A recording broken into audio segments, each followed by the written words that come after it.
ရာရှင်တို့ကြီးကလည်းဒီမှာဒီချင်းကိုဖြစ်တဲ့အငိုးတွေအချက်ခဲဆိုရင်ဒီချင်းတွေကိုနားဆင်ခံရပြီးတော့ခင်ဗျာဘာမလို့နော်ဟုတ်ဟုတ်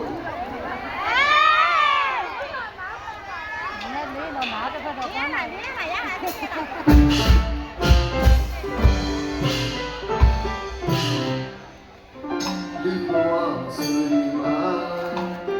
အမှုလေးစားအမှုလေးဆိုတနေ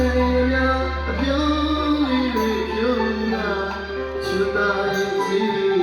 ချီရစီရာလောကဇတ်ကိုမိအောင်သူအောင်မအောင်မြင်ခြင်းကြောင့်ဆုံးရရတော့သူချင်သူများ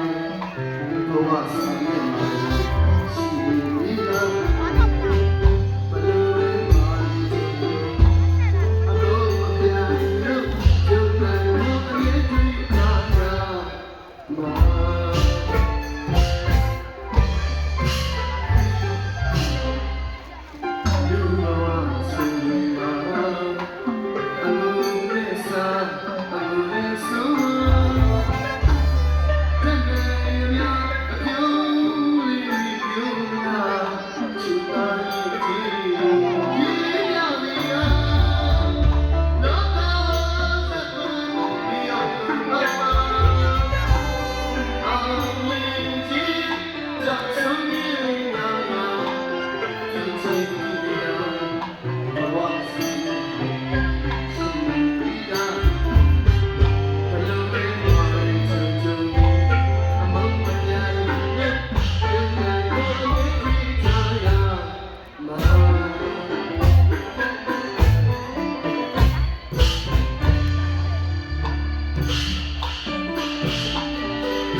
ချောင်းပြစင်နာ